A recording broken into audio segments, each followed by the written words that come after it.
Hi everybody, this is Rob James from Mirasols here to give you a little tour of our home studio and all the equipment that we use. So first thing that you'll notice is that the room itself has these double doors which opens wide open, which means when you're choosing a room for a home studio, you're trying to avoid it being a box, you know, a perfect square, so that you have sound waves causing various phasing and different types of problems with the frequency cancellation and bass resonances and stuff like that. So one of the reasons that I chose this room is the big wide open doors that go back into a big stairwell, so it's completely asymmetric, and I don't have a back wall to deal with in that case.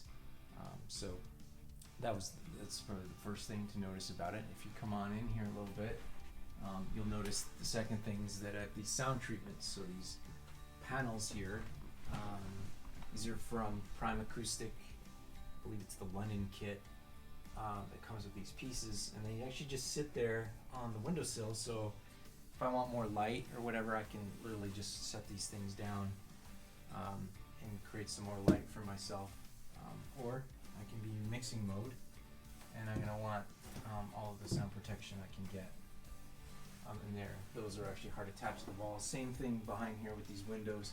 The panels are just sitting on the ledges, so they come down super easy. And I can get more light if I want. And you can then see the big the bass panels in the corners for the mounting, and then here on the side you can see it creates different beams, and there's like a process that you go through that they had in the instructions, in which you're checking with a mirror to see where the sound waves would bounce off the wall, and you try to deaden those as best you can. You'll notice up on the ceiling, right over where I sit and mix, right over my head, is a couple more panels there, and then we've got one more panel here on the back wall that you can see right there. Right, so that's in essence the sound treatment. It's a carpet in here, so it's not fantastic, it's not perfect, but it's pretty decent. I seem to only have resonance problems at about 125 hertz, which most people do. So I have to make, adjustments in my mixing, understanding that I'm getting a 125 hertz boost from this room. If we come up here and take a look at the desk, this is an Argosy Halo desk, super cool. It's a little keyboard tray underneath here. Keep the mouse and such. Super high quality. I love this desk. Keeps everything super clean and organized. On the one side here, you've got a Furman power conditioner, and then you've got the Fractal Axe FX3. Use this for 90% of the guitar work and tracking. It's an unbelievable piece of equipment. You get a little tray here. Keep all my picks in there. Quite nice. Now the next thing that you'll notice is the Focal twins that are on here. It's, I think, the most popular home studio monitor, best-selling or something like that.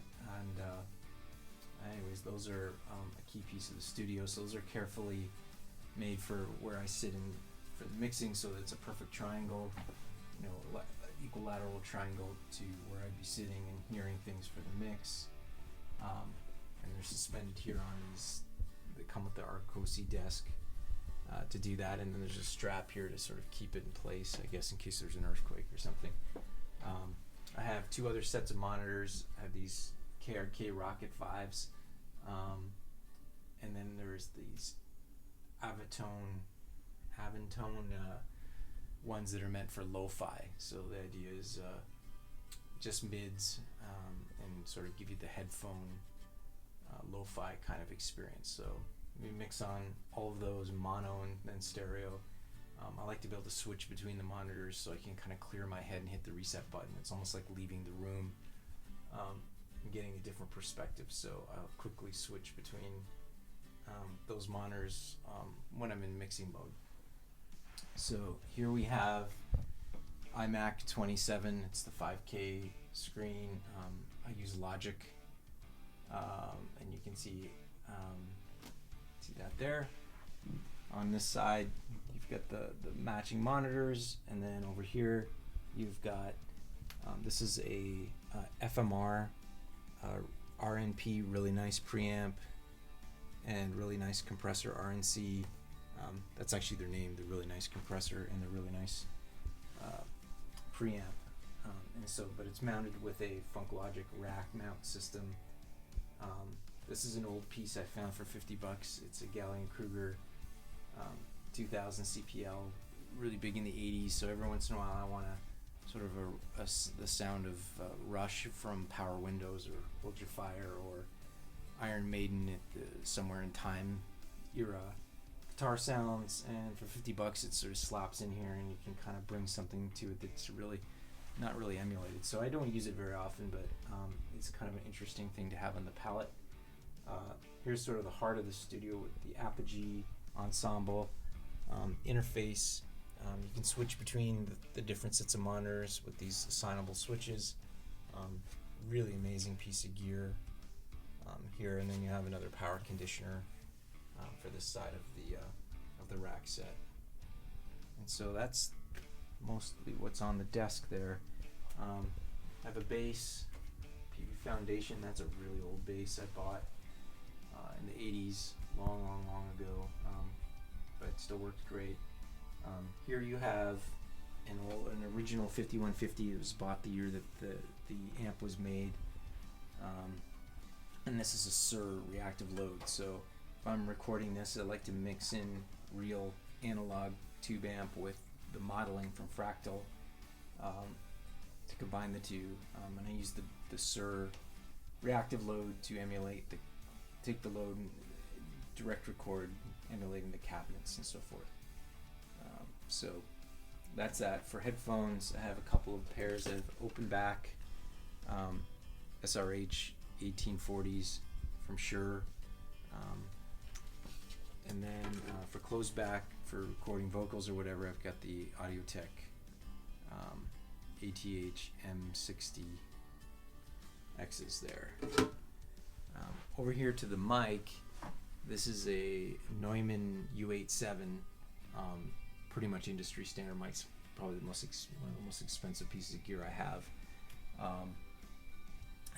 This is I'm not exactly sure what the model is or whatever, but this is to create, deal with the echoes and sound waves bouncing around, so sort of a shield for that.